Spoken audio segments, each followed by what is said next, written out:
Welcome back friends, स्वागत है एक बार फिर से आप सभी का YouTube channel Vidya Vihar competition classes में। और आज फिर से एक बार काफ़ी स्पेशल टॉपिक लेकर आप लोगों के बीच आया हूं। और ध्यान से इस वीडियो को देखिए, क्योंकि जो सवाल आज आप लोगों को मैं समझाने जा रहा हूं काफ़ी लॉजिकली सवाल है और इसका सॉल्यूशन काफ़ी बहुत ही छोटा होगा, जिसे आप लोग देखकर बिल्कुल आश्चर्यचकित हो जाएंगे कि बिल्कुल ये कितना आसान सॉल्यूशन है।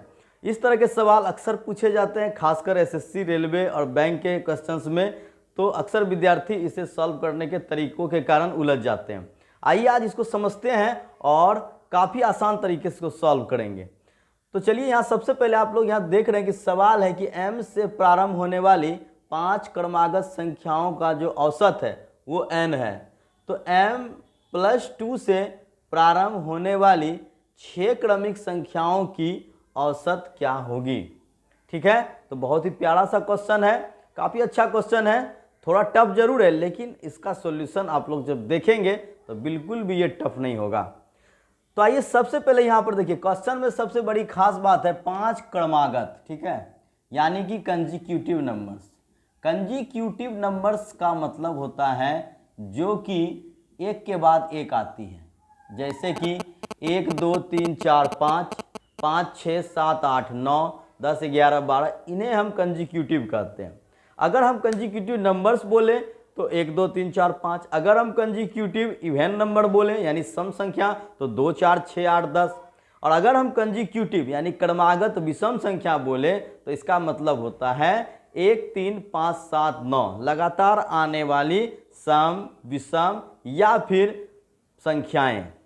ठीक है, तो अगर हम कंजिक्यूटिव नंबर्स की बात कर रहे हैं तो कंजिक्यूटिव नंबर्स की खास बात क्या होती है। मान लें अगर आपको यहाँ पर 15 16 17 18 और 19 इस तरह से अगर कोई 5 नंबर आपको दी गई है और आपसे कहा जाए कि इसका औसत क्या होगा, तो आप सीधे कह सकते हैं कि क्रमागत संख्याओं का जो औसत होता है वो ठीक बीच में होता है। यानी 15 16 17 18 19 का जो औसत होगा वो हमेशा 17 होगा, क्योंकि 17 इसके ठीक बीच में आती है। समझ गए बात को। अगर आपके पास कभी ऐसा क्वेश्चन आ जाए कि 5 लगातार संख्याओं का औसत 19 है, तो छोटी संख्या क्या होगी। छोटी संख्या क्या होगी। अब यहाँ पर देखिए 5 लगातार संख्या है, औसत 19 है, तो इसका मतलब देखिए 5 लगातार संख्याएं हैं तो लगातार संख्याओं का जो औसत होता है वो हमेशा कहाँ होता है, ठीक बीच में होता है। तो 19 हमारा यहाँ पर है। अब 19 यहाँ पर है तो 19 से पहले 18, 18 के पहले 17, यानी कि सबसे छोटी संख्या जो होगी वो 17 हो जाएगी और सबसे बड़ी संख्या जो होगी वो 20 21 वो 21 हो जाएगी। आ रही बात समझ में। जब भी लगातार संख्याओं का औसत दिया जाए तो जो उसकी औसत होती है वो ठीक बीच में होती है, और बीच वाली संख्या औसत होती है तो इसके जस्ट पहले भी 2 संख्या होगी और जस्ट बाद में भी 2 संख्या होती है। अब मान लेते हैं कि यहाँ पर 5 लगातार, अगर आपको संख्याओं के बदले में 5 लगातार सम संख्या दे दी जाए, 5 लगातार सम संख्या का जो औसत है वो यहाँ पर है 26, तो छोटी सम संख्या क्या होगी। तो यहाँ पर क्वेश्चन है कि छोटी सम संख्या क्या होगी।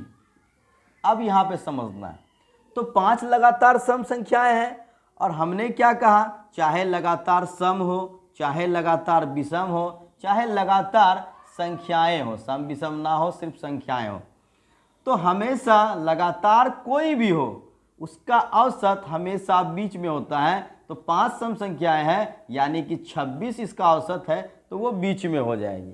अब सम संख्या है तो 26 के पहले 24 और उसके पहले 22, यानी सबसे छोटी सम संख्या 22 हो जाएगी। और इसी क्वेश्चन में अगर आपसे कहा जाए तो सबसे बड़ी सम संख्या क्या होगी, तो 28 के बाद यहाँ पर क्या हो जाएगा, 30 हो जाएगा, तो सबसे बड़ी सम संख्या हो जाएगी 30। अब आपके मन में क्वेश्चन जरूर आ रहा होगा कि सर ये तो बात हुई अगर 5, 7, 9 हो तो बीच का हम ढूंढ लेंगे, लेकिन अगर 6 लगातार यहाँ पर सम संख्या हो जाए तो यहाँ पर अगर आपसे सवाल आ जाए कि 6 लगातार सम संख्याओं का औसत 37 है तो छोटी सम संख्या क्या होगी। तो यहाँ पर अब आपसे मैं यहाँ पर कहूँ कि इसका हम लोग को छोटी सम संख्या निकालना है तो हम कैसे फाइंड करेंगे। तो आइए, ये भी बहुत ही आसान है, इसको समझते हैं। तो सबसे पहले यहाँ देखिए कि 6 लगातार सम संख्या है तो यहाँ पर 1, 2, 3, 4, 5 और 6 हो गया। तो यहाँ पर अगर हम बीच ढूंढेंगे तो 3 इधर हो जाएगा, 3 इधर हो जाएगा, फिर इसका बीच यहाँ पर हो गया तो बीच तो कुछ आया नहीं। लेकिन ये बोल रहा है कि सम संख्या जो है औसत जो है वो 37 है, इसका मतलब 37 ठीक इस जगह पर होगा। अब थोड़ी सी यहाँ पर दिमाग लगाने की ज़रूरत है। अगर 37 है तो 37 के पहले क्या होता है 36 और 37 के बाद क्या होता है 38। अब देखिए यहाँ पर आपका सम संख्या निकल गया है।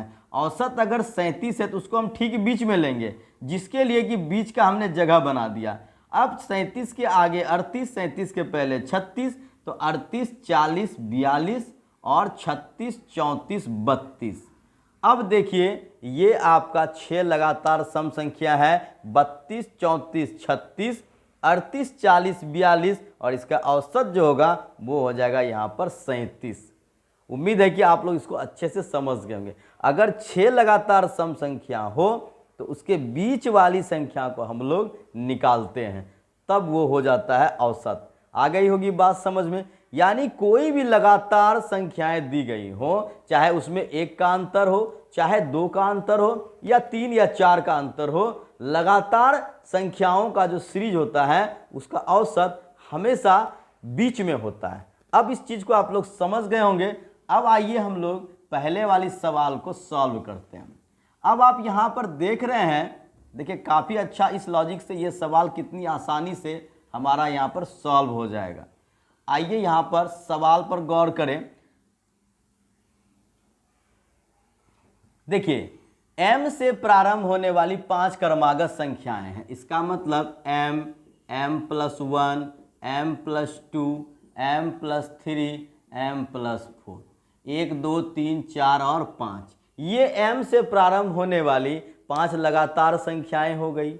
अब यहाँ पर कहता है कि 5 क्रमागत संख्याओं का औसत क्या है, औसत n है। तो यहाँ देखिए औसत हमने क्या बोला, लगातार संख्याओं का औसत बीच में होता है। इसका मतलब है कि m+2 का वैल्यू क्या हो गया, n हो गया। ये जो है m+2 इसका औसत n है, यानी m+2 जो है ये किसके बराबर हो गया, n, क्योंकि m+2 ही औसत है, क्योंकि क्रमागत संख्या का औसत बीच में होता है और यहाँ पर औसत n कहा जा रहा है। इसका मतलब है कि m+2 जो है वो ही n है। ठीक है। अब यहाँ पर देखिए आप कि अगर आपसे कहा जा रहा है कि m+2 से प्रारंभ होने वाली, तो m+2 का मतलब n है, तो n से प्रारंभ होने वाली 6 क्रमिक संख्या लेंगे, यानी n+1, n+2, n+3, n+4, n+5, 6 लगातार संख्या ले लिए।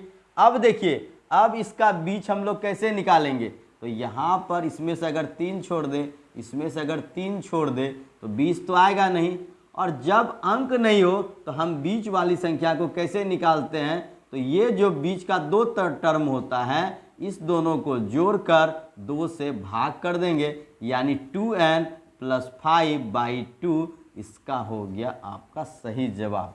उम्मीद है कि आप लोग अब इसको समझ गए होंगे कि इस तरह के सवाल को हम कैसे सॉल्व करते हैं। आपने देखा कि m से प्रारंभ होने वाली 5 क्रमागत संख्या का औसत n था, यानी कि m, m+1, m+2, m+3, m+4 का औसत n, यानी कि इसका ठीक बीच वाला पद है m+2, तो m+2 का ही मान क्या है, n है।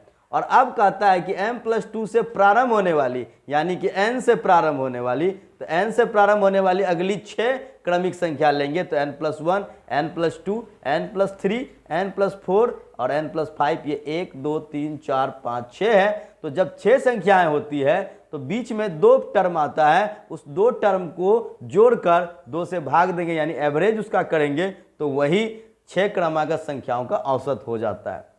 उम्मीद है कि इस चीज को आप लोग अच्छे से समझ गए होंगे।